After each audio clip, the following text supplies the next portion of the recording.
Tonight, tonight, tonight, I opened up my eyes. Tonight, tonight, tonight, I'm wide awake and I'm breaking in two. I can't make it.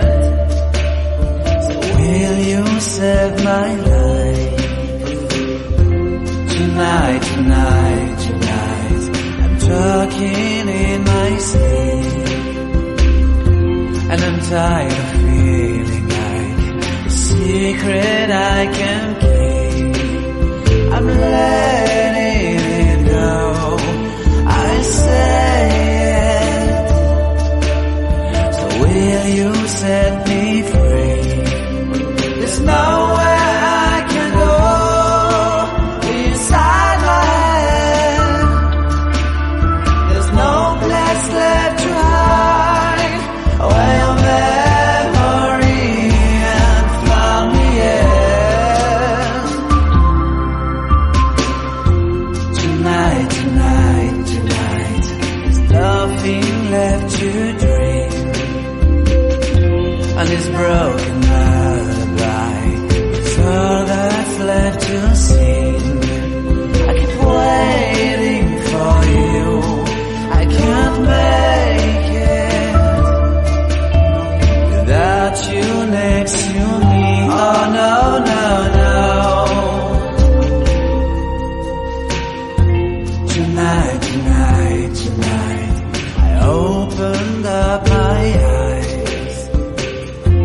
Tonight, tonight, tonight, I'm wide awake and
tonight, tonight, tonight, I opened up my eyes.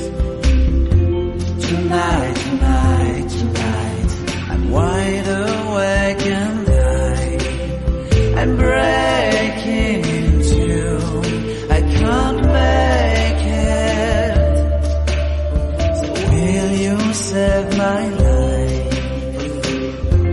Tonight, tonight, tonight, talking in my sleep, and I'm tired of feeling like a secret I can keep.